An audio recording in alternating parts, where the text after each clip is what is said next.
देखिए भारत के भूकंप क्षेत्र, भारत के भूकंप क्षेत्र को इस तरह से मानचित्र बना के जब हम लोग पढ़ेंगे, सीखेंगे, तो फिर हम लोग कभी भी भूल नहीं पाएंगे कौन कौन सा क्षेत्र, कौन सा भूकंप जोन में आता है। हम लोग देखने का प्रयास किए हैं कि भूकंप के तीव्रता के हिसाब से भारत के भूमि को कितने भूकंप जोन में बांटने का काम किया गया है? चार भूकंप जोन में बांटने का काम किया गया है। 4 भूकंप जोन हैं जिनको इस प्रकार से दर्शाया गया है। आपके चिन्ह के माध्यम से देखिए और उन्हीं को मानचित्र पर भी हम लोग दिखाने का काम किए हैं। सबसे अधिक जो जोखिम वाला क्षेत्र है, जहां पर झटके, भूकंप की तीव्रता बहुत ज्यादा आ सकते हैं और अधिक हानि पहुंचा सकती है, वो क्षेत्र कौन से हैं? इधर देखिए गुजरात के हिस्से हैं, इधर उत्तर भारत के जो ये क्षेत्र हैं, आपको जम्मू कश्मीर और लद्दाख में पड़ता है। अब तो लद्दाख में ही एक तरह से पड़ रहा है। इसके बाद बिहार की ये हिस्सा है और उत्तर पूर्व भारत के बहुत बड़ी हिस्सा, ये तमाम किसमें आ रहा है? अत्यधिक जोखिम वाला क्षेत्र। ठीक है, अत्यधिक जोखिम वाले क्षेत्र को किससे निरूपित किया जाता है? 5 से। जोन 5, उसको किस जोन में रखा गया है? 5 जोन। ठीक है, उसको दियो है, इतना छोटा बच्चा को ले आती है, दियो एक क्लास में दियो, कुछ सीखेगी। ठीक है, इसके बाद हम लोग देखो यहाँ जो अधिक जोखिम वाले क्षेत्र को किससे निरूपित किया गया है, किस तरह का कटिंग से किया गया है, दिख रहा है हम लोग, है ना? जी दिख रहा है, ये दिख रहा है, ये अधिक जोखिम वाले क्षेत्र है, इधर के हिस्से में है। फिर यहाँ देखिए ये जो मालाबार तट है, ये केरल के हिस्से इधर है, ये केरल के हिस्से अधिक मध्यम वाले है ना, ये मध्यम, केरल के हिस्से में मध्यम। अत्यधिक तो हम लोग देख रहा है जो डीप है क्या हुआ, जो डीप है क्या हुआ, अत्यधिक जोखिम वाले क्षेत्र है जोन 5। इसके बाद अधिक जोखिम वाले क्षेत्र जोन 4, उनका ये हिस्सा है, ये देख रहा है, ये मैडम ये जी ये दिख रहा है हम लोग को, है ना? इधर है, फिर यहाँ पर गुजरात के हिस्से। ठीक है जी मैडम, अधिक जोखिम वाले हैं जोन 4। इसके बाद देखिए जोन 3, ये जो लंबे लंबे लाइन किए हुए हैं वो क्या है? जोन 3 है, उनको मध्यम जोखिम वाले भूकंप क्षेत्र में रखा गया है, जिनको कि जोन 3 से दिखाते हैं। इसके बाद कम जोखिम वाले क्षेत्र के भाग को, भारत के वो भाग जहाँ पर कम जोखिम वाले भूकंप क्षेत्र हैं, जिनको जोन 2 में रखा गया है, वो आपके ये है हिस्सा, इधर है और ये है, मानचित्र पर स्पष्ट दिख रहा है हम लोग को। ठीक है जी मैडम। तो कहने का तात्पर्य है बच्चों कि हम लोग मानचित्र पर स्पष्ट रूप से देखने का प्रयास किए हैं कि भारत के कौन कौन से क्षेत्र कौन से जोन में बटे हैं, कौन से क्षेत्र कौन से जोन में बटे हैं। तो इस प्रकार से भारत को 4 भूकंप जोन में बांटा गया है। कितने भूकंप जोन में? 4 भूकंप जोन में बांटा गया है और हम लोग देख भी लिए हैं मानचित्र पर। इसके बाद ये हिस्सा तो देखिए कहाँ है? बिहार में है अपना। ये हिस्सा कहाँ है अपना? बिहार में है। बिहार के कुछ हिस्से जिसमें 8 जिले हैं वो अत्यधिक जोखिम वाले जोन 5 में है। इसके बाद बाकी के हिस्से अधिक जोखिम वाले क्षेत्र है जोन 4, ठीक है।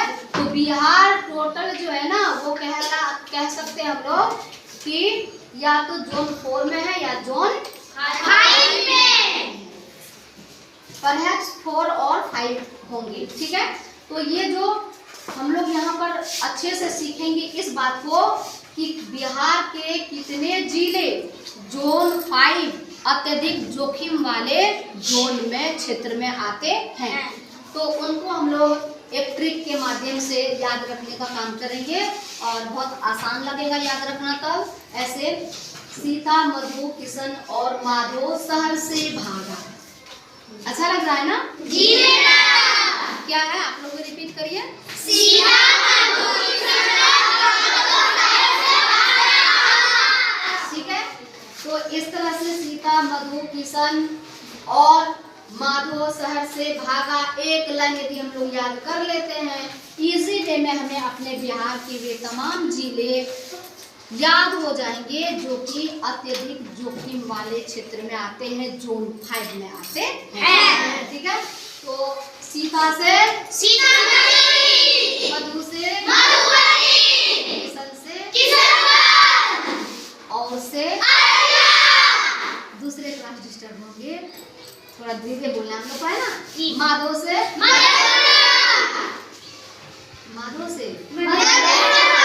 मधेपुरा है ना? जी मैडम। हमको मधुबनी सुनाई दे रहा है, आप लोग मधेपुरा बोले थे? जी मैडम। ठीक, अब तो ठीक है। शहर से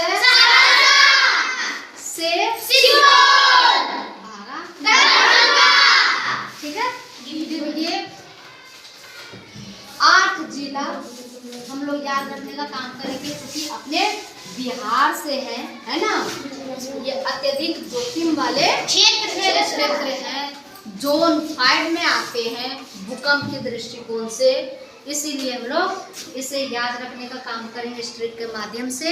यदि हम लोग इसको याद रखते हैं तो कभी नहीं भूलेंगे और हमें अच्छा भी लगेगा, है ना। हमें अच्छा भी लगेगा याद करने में, आसान भी रहेगा।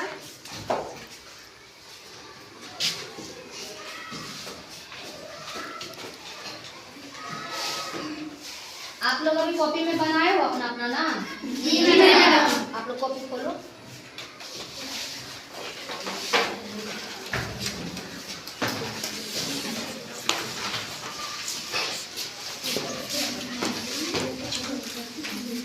यदि आपके पास पेंसिल होती तो आप अच्छा से इम्प्रूव कर पाते, है ना। साफ करके इरेज करके जो भाग अच्छा नहीं बनता है उसको अच्छा से इसको डिस्क्राइब करो पूरा पूरा, जो भाग जो दर्शाया गया हो। तुम कुछ भरा भी नहीं है, देखिए पेंसिल से बनाइए फिर भी ठीक है। ये काजल का ठीक है, हंसना नहीं है ना। अपने बना के खुद क्यों हंस रहे हो? हम तो नहीं हंस रहे हैं। देखो ये बहुत आसान नहीं है बच्चों, मतलब कि यदि आप प्रैक्टिस नहीं करते हो तो ये आसान नहीं लगेगा कि एक बार में ही हम पूरा अच्छा से बनाए। संभव है क्या? नहीं, ठीक है। यदि कई बार बनाओगे ना तो खुद ब खुद अच्छा बन जाएगा, हमसे भी ज़्यादा अच्छा बना पाओगे, है ना। इसलिए घबराना नहीं है, एक बार में इतना अच्छा बना तो और अच्छा बनेगा। मैथ ड्रॉ करते रहो, ठीक है, और कोशिश करो पेंसिल से। कोशिश क्या पेंसिल से ही बनाना चाहिए। मैथ वर्क किससे होनी चाहिए? उठा दो, पेंसिल से, ठीक है। मैथ वर्क किससे होना चाहिए? पेंसिल से करोगे तो जो हिस्सा खराब होगा उसको इरेज करोगे, फिर से करोगे, है ना। इसका अच्छा बना है, सबके प्रयास अच्छे हैं, है ना। सबके प्रयास अच्छे हैं, सराहनीय है, परंतु आप लोग है ना कि मानचित्र का काम कभी भी पेन से नहीं होता है। आप विज्ञान को और इसका ज्योग्राफी का सब्जेक्ट के लिए, साइंस और ज्योग्राफी के लिए पेंसिल, इरेजर, कटर सब रखो। ये दोनों सब्जेक्ट ऐसे हैं जिसमें जितना मानचित्र बनाओगे, जितना डायग्राम बनाओगे, उतना ज्यादा तुम्हारा कंसेप्ट अच्छा बनेगा, है ना। जी मैडम। अच्छा, अब कोई बच्चा हमको ये सुना पाओगे तो सुनाओ। ट्रिक लाइन क्या हम लोग बनाए हैं?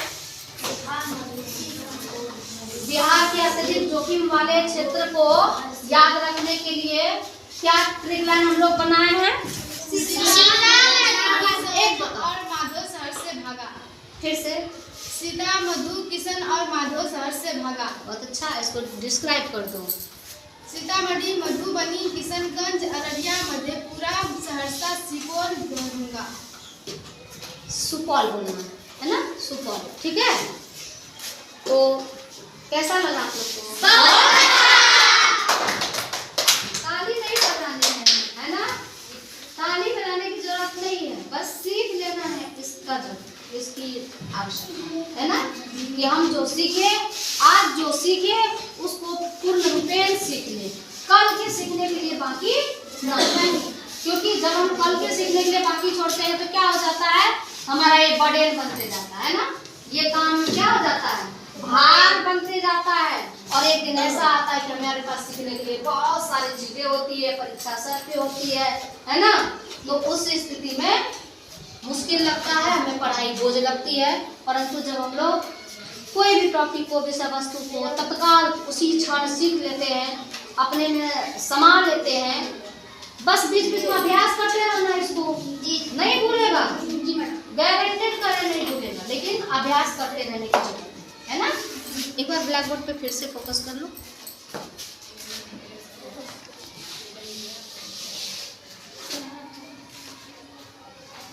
तो आशा कर रहे हैं कि अब तुम लोग नहीं भूलोगे, है ना? जी मैडम। कभी नहीं भूलेगा, है ना? जी मैडम।